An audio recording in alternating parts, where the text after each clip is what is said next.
Hey there, bold one. Today I'm going to tell you a story of how I rediscovered my first love. It's not what you think. Stay tuned.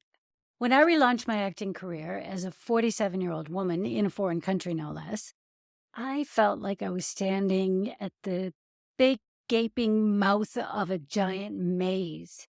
Everything looked different, and I wasn't sure how I was going to find my way through to the other side. So, look, like a lot of people do when we have a family, I got sidetracked from my acting career when my son was born. Then I spent the next 16 years raising him and having to redefine who I was as a woman and as a creative human being. I honestly thought that this was the end of my career. I was now an American woman living in Germany. I didn't speak German when I first moved here. Acting is communicating, acting is using words. I used words for a living. And I didn't see a way forward with that. But I needed something to fill that creative gap in my life. So every few years, I found a new obsession to try and fill the hole in my heart that acting used to fill. I had a blog before blogs were a thing. And then because that one did so well, I had another one. And I took up oil painting. And then I jumped to watercolors. And then I went to jewelry design, then mosaics. Then I went to jewelry design, then mosaics. And then I decided that interior design was going to be my thing. And I went full into that. I started doing a correspondence course and basically did everything except get the diploma. I am obsessed with interior design. Still to this day, it's something that really fascinates me. And it goes back to what I've said many, many times on this podcast.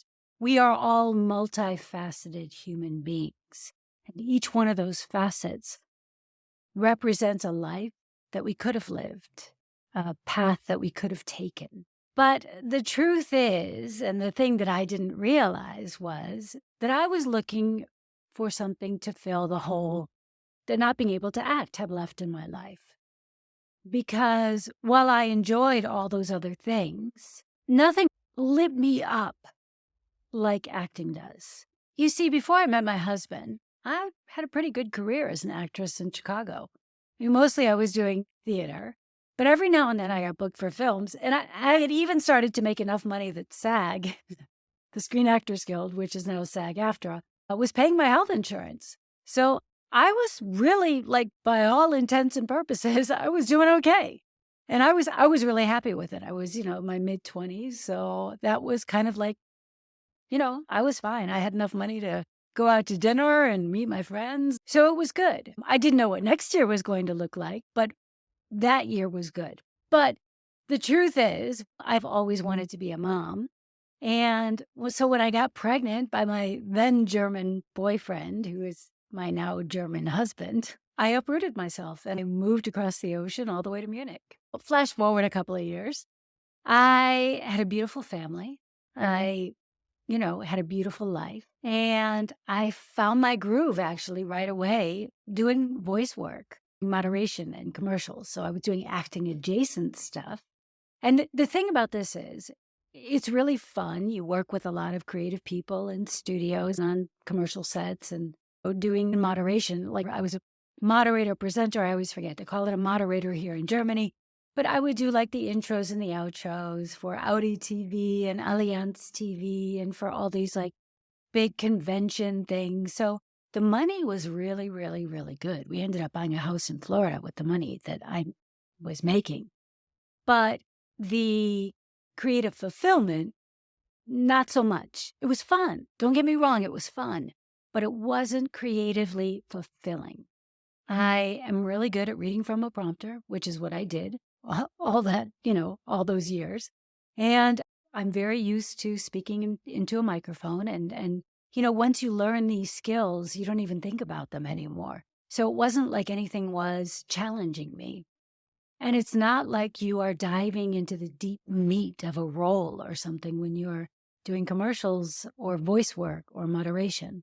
So again, it was a lot of fun and I really enjoyed the people that I worked with, but it wasn't creatively fulfilling. And it also wasn't very time consuming, which was a good thing because, you don't want to be spending hours and hours a day doing something that's fun, but not necessarily creatively fulfilling, right? Or at least I don't. So I wanted more. I really did. I wanted more. And then I would feel guilty for not being happy with what I had. And this went on for many years, 16 to be exact. One day I made plans with my son to go to the movies. He was maybe, 16, 17, somewhere in there. And he came to me and he said, "Mom, do you mind if I hang out with my friends tomorrow?" And of course, I'm like, "No, of course not. Go ahead, sweetie, have fun." But inside, I was dying. But if you're a mom or a dad, you know that this day is going to come and you're happy for it because that means I did my job. He is grown up to be a normal kid who does not want to spend every second with his mommy. But it left me with two small problems. One was my husband because, I had plans to go with my son and my husband goes golfing on the weekends and stuff. So I really didn't have a big weekend to look forward to anymore. I was looking forward to go seeing this movie. Now, I could have gone to go see the movie by myself. I could have. But instead, on a whim, I Googled to see if there were any workshops in Munich in English for acting. And it just so happens that there was one. There was a coach out of LA. His name's Kirk Baltz. He's actually an excellent coach. And he was doing a 3-day workshop starting the following day. And there was one spot open. So, of course, I signed up immediately.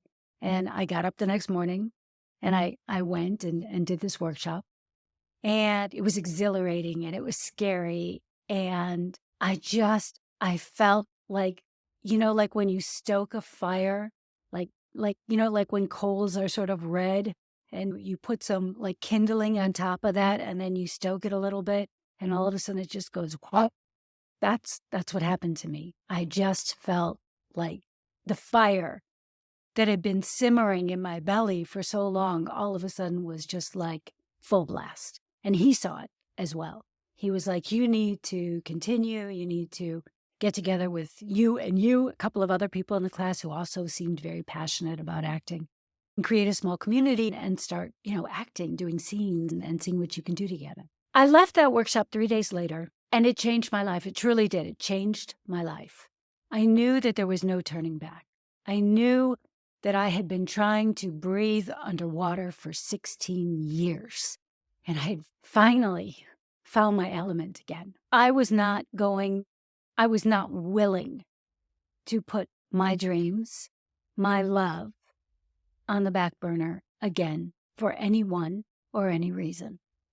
And some people may say that's selfish. I know my family had a lot of problems with it in the beginning.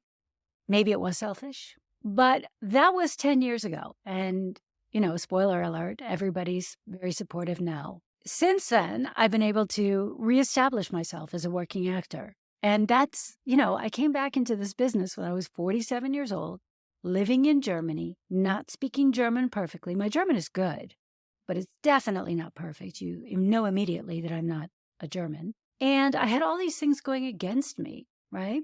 But since then, I've kind of done everything. I've set new goals for myself. Of course, I had my year of yes, which is, when you're saying yes to everything, which is a big waste of time, frankly, other than it gives you some experience, which is good. So maybe not an entire complete waste of time, but as far as like getting material for your reel, it's a waste of time. I got an agent. I started to get work pretty regularly. I started to get a lot of independent work almost immediately. I was also organizing workshops. So I did that for a year and a half. I was bringing in coaches from LA, New York, London, Berlin once a month, organizing all these actors to come and take the workshop with me so that basically all I was paying was my sweat equity. I wasn't paying any money. I was learning for free. Not only was I learning for free from amazing coaches, but I was also making money. So it was a really nice little side income. But that's kind of another story. I won't go into that unless you're interested. And let me know in the comments if you're interested about learning about that, because I'd be happy to do a podcast on that as well. In any case, so what have I done? The last thing I did, I just had a big part in the last Hallmark Christmas movie, A Heidelberg Holiday. I played a doting, concerned mother to the lead character. I've been in films like Guns Akimbo, Most of my part ended up on the cutting room floor, but hey, I'm still in the movie. And lots of independence. I've done some major things here in Germany, some of their big television series, Soko Potsdam, Tatort. It wouldn't mean anything to you unless you live in Europe. In any case, I've also had some major commercials. I had a very close call with the recent Super Bowl commercial. I was put on a veil for that, and then they cut my part. Oh, well, easy come, easy go. In any case, I am a working actor. Am I rich? Am I famous? No. Am I working? Yes. And that, I think, is what most of us want, is just to get continuous work.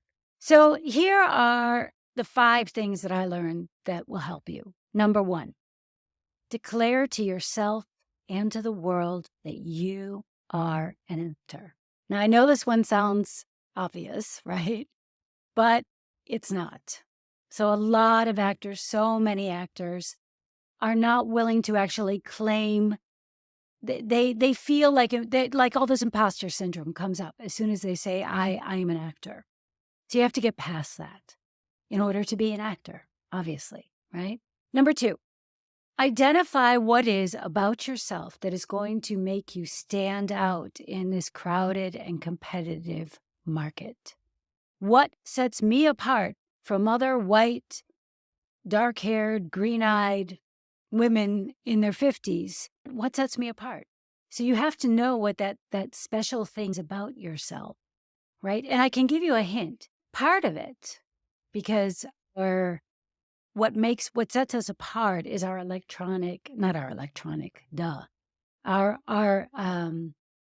energetic signature. This is as unique to us as our fingerprint, as our iris, as our voice. Your energetic signature is that thing that people notice about you when you first walk in the room.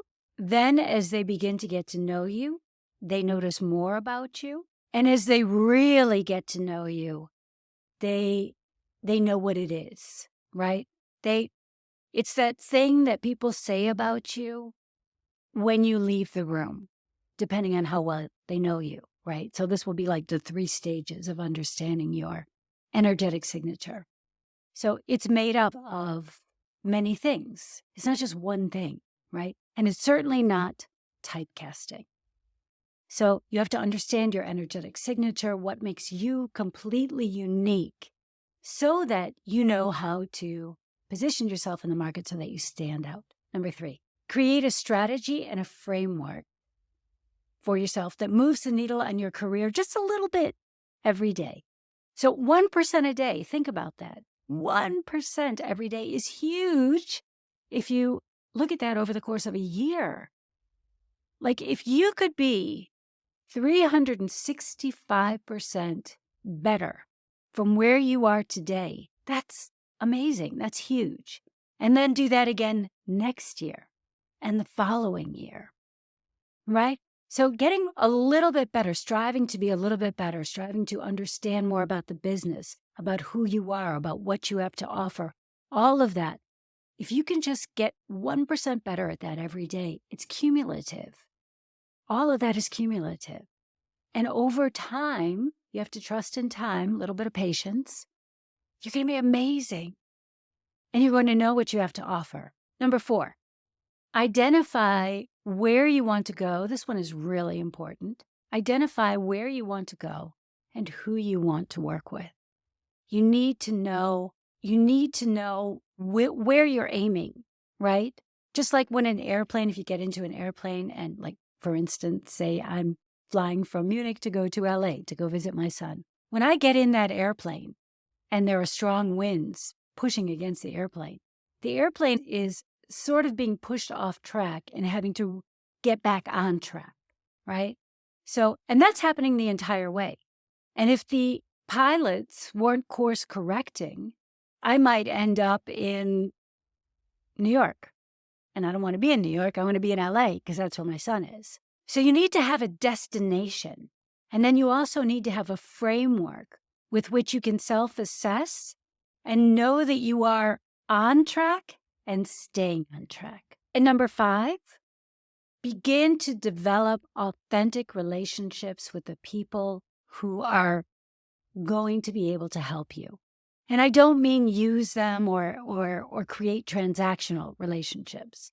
I mean actively seek out the people who you want to work with and begin to cultivate relationships with them. At every stage of your career, those people are going to look a little bit different. Hopefully, the people that you make really good friends with will be rising up with you, right? But there's no guarantee of that. You are never too old to pursue your dreams. I know that's a cliche, but cliches have their roots in truth. Too many parents put their dreams on hold when they have their children. And it's important to not just live our lives for our children, but to show them what's possible by pursuing our dreams, right? We owe that to them. But even more importantly, we owe it to ourselves. Until next time, you stay your bold and beautiful self. Bye-bye.